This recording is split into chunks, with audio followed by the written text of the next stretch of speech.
Hello, my name is MC, and welcome to Hard Books, a podcast where we talk about books that you find important or impactful. Books that you hold close to your heart. They can be any genre, publication year, length, or author. This week, I'll be talking about my important book, but moving forward, I will be hosting guests to talk about a book of their choice and why that book is so important to them.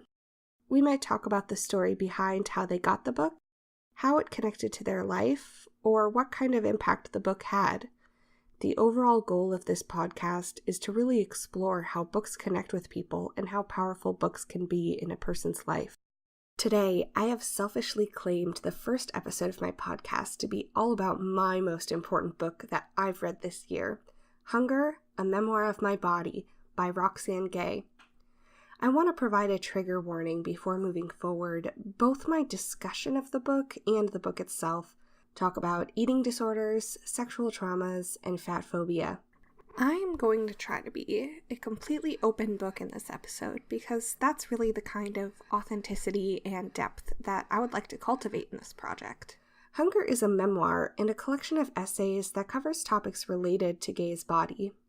You see, Roxane Gay is a Black woman, a fat woman, a victim of sexual assault, and an astute observer of culture. She has a perspective that manages to really cut to the center of issues.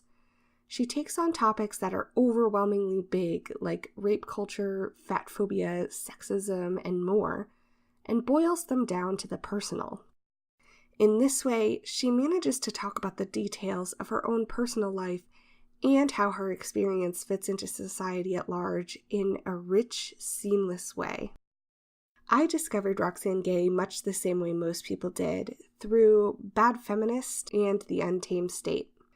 And while I loved both books and found her writing to be fantastic, neither of these books connected to me very closely the way Hunger did. When I found out she was writing a book about her body, I immediately pre-ordered it. Like any budding feminist, I was drawn to her books. At the very least, I had to read them because all of the cool, hip, woke feminists around me were reading them, and I very badly wanted to be a cool, hip, woke feminist. I found that some of what I experienced in my life is really close to what Gay writes about in her memoir, which is partially about existing as a fat person in a fat-intolerant society.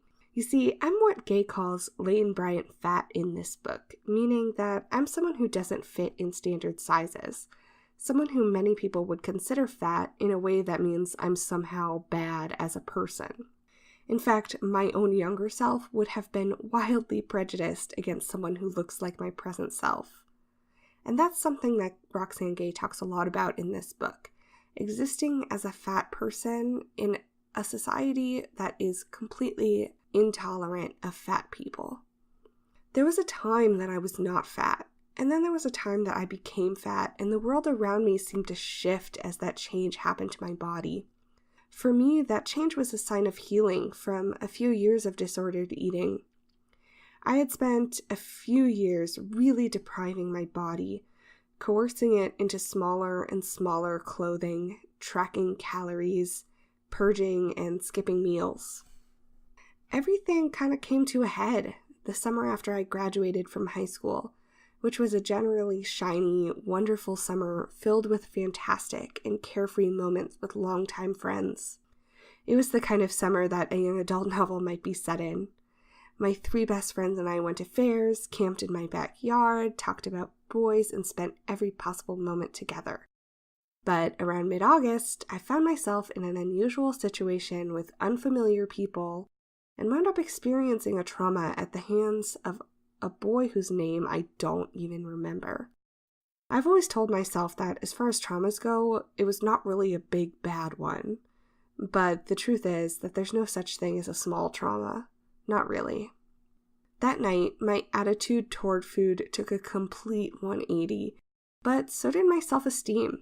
I went from depriving myself of food to unhealthily indulging myself in food. I went from hating myself to really honestly loving myself and the body I live in. It helped that within a month of that trauma, I was at a liberal arts school where I was surrounded by wonderful feminist women who were more than willing to repeat the affirmations that I needed. It helped that I had support from my friends and family, none of whom judged or berated me for the rapid changes happening to my body. I may not have told them what was really going on, but I was healing and things were looking up. I was healing from both the trauma done to me and the myriad of traumas that I had inflicted on my own body. There were certainly times when I overate, times when I hated my body, times when I hated what had been done to my body. But there were far more times that I was safe, stable, and happy in my expanding body. It was also a time of witnessing. As my body grew, I witnessed people change how they treated me. I witnessed strangers change how they looked at me. I witnessed public spaces becoming inadequate, airplane seats in hallways getting smaller. I witnessed my clothing sizes shoot up until I couldn't shop at the same places as my friends. I witnessed my loved ones dance around the subject of my growing body. I witnessed pitying looks when I had to give away my now too small clothes. I became hyper-aware of the way fat people are treated in pop culture. My body was changing, but the bigger change was my eyes opening wider and seeing the world more clearly. I retreated from fat phobia by changing the media I consumed, unfollowing people whose photos harmed my self-image, and purposefully replacing them with body-positive activists. I was only safe in my bubble. I live in a lane-brilliant fat body that became fat as a reaction to and healing from trauma, and my life has only gotten more beautiful, more full of love, more successful, more interesting, and my perspective on the world has only become more clear since I became fat.